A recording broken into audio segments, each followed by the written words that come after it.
Hey, hey, happy day. It is Christmas time and I have a heartwarming story for you. Just the other day there was this couple, they were out shopping together and having a great time and looking around and everything was going well, and all of a sudden the husband disappeared and the wife couldn't find him anywhere. Looked and looked. Finally she sent him a text and says, "Where are you?" He replied and he says, "Hey, do you remember a couple of years ago we were at Johnson's Jewelry's and there was a pair of earrings in there that you absolutely loved? Do you remember it? Do you know where the story is? And I said one day I'd buy them for you." And she said, "Oh, I do." Brought a tear to her eye. And he says, "Well, I'm right beside it in the bar." Ho, ho, ho! Just sharing with you. Okay, we got Los Angeles County. We have a new head prosecutor there, and he's now got this new agenda. He's already announced it. I mean, I think he should be locked up with an agenda like this. He says, "You know what, I got changes to the criminal justice system. I refuse from now on to prosecute a whole bunch of crimes. Cases that will be declined or dismissed outright include trespassing, disturbing the peace, a minor in possession of alcohol, driving without a license, driving with a suspended license, making criminal threats." You can do that now. Oh, drug possession, it's okay now. Being under the influence of a controlled substance, public intoxication, loitering to commit prostitution, and resisting arrest. In addition, prosecutors will not seek the death penalty anymore, and juveniles, we won't prosecute them anymore. Nice going, dumbhead. I mean, what's up with that? Why don't you just stop taking a salary and go home and, I don't know what, play chess? To play chess, though, you have to have a mind. That wouldn't fit. You know, and then you have California still. You've got this stay-at-home order. It's a strict stay-at-home order, and I'm in California as we speak, and I got to tell you, I was out the other day, and there ain't nobody listening to it. You're not supposed to open restaurants and a variety of other businesses. They're open. People have said, that's enough. I was hiking up a mountain the other day, and usually there's not many people. There was hundreds of people. Dozens, I don't know, pretty close to 100 people. A little color there, I had to think about it. A lot of people, and nobody had a mask, and people are mad now. They're getting madder every day. Alberta, Canada. You have a low percentage of the population that are actually talking about separation. They talk about it, but they're not in favor of it, I should say. A low percentage. But there's a very, very high percentage in Alberta of frustration.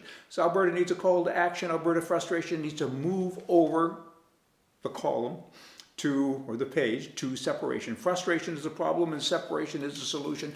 I called the Wildrose Independent Party the other day and left a message for the leader. He did call me back, nice guy. I asked him to come on our show and he said, "Yes, I'd like to come on your show, so stand by. He'll be on our show sooner than later." And there's so many things I want to talk to him about. Not just the independence movement, because I think it's a great thing. I mean, it's like separation. I know I got a vow here, a marriage vow, but she beats me up every day, takes my money and calls me names and speaks different languages. I think it's time to move out, you know what I mean? And I think Alberta is there. But in any event, there are many other things that, it's not just oil. It's not just the frustration of what you read about every day. Little things, like here, there's 500,000 reported sexual abuses in Canada every year. It's estimated up to 70% of sex crimes are not reported in Alberta alone. Alberta, back to the separation thing. I mention Alberta because I believe that Canada is too big of a country. I truly do. I think when Alberta leaves and takes a lead, I think other provinces will join them. And then I think you have Upper and Lower Canada again. Those won't be the names, but I think it's a good thing. That's a personal opinion. In Alberta alone, the data shows that nearly 2 million people, that's half the province's population, have experienced sexual abuse. I don't believe that, but that's what it says. I've read all the stats. Hundreds of thousands of the cases were children. Are you kidding me? I grew up in Alberta. I don't know anybody that was abused sexually. A lot of us were abused mentally, and a lot of us abused our body. Hey, you know what? Using the bias but reported numbers for Canada, that's 1,300 per day and 60 an hour, or one sexual abuse per second. Self-defense, anyone? Maybe that should go with Alberta separation, because in Canada it's against the law to defend yourself. Women, you can't even get pepper spray to protect yourself against dogs or humanoids, right? When you're out jogging or walking or anything else, and those are things like that should be incorporated into that little agenda. We're going to separate now, and here's why. We don't like you people anyway, but in addition to not liking you, we have this list, and there's a whole bunch of things. 2 separation parties exist that I'm aware of, at least the Wildrose Party and the Maverick Party, and they both want independence. Within Canada, I think, or many people do, I shouldn't say they. I know the Maverick Party is there. They're talking about let's make up and try to get it all together, and if it doesn't work, then we'll leave. I don't know. Independence within Canada is kind of like Quebec. I think that's where the Maverick Party is going. Jay Hill's the interim leader of that party. He's been on this show with me. I've got to get him back, and we'll talk more about that as we learn more stuff. Lastly for the day, Liberal politicians steal.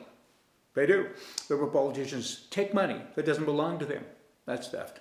And they waste it. That's kind of theft. The Prime Mistake has been caught a few times. He says, well, sorry, I got caught. Here's the money back. He was caught speaking, taking money, $500,000 for speaking engagements, gave it back when he was caught. It's kind of like robbing a bank. If I rob a bank, I won't go to jail. I'll just give the money back, and then I can go do it again someday, another day. You know what? They are above the law. They are entitled. Him, the Prime Mistake, and others like him, their apology, well, they do apologize. It's kind of like a child that killed his parents and then begged for the mercy of the court on the grounds that he's now an orphan.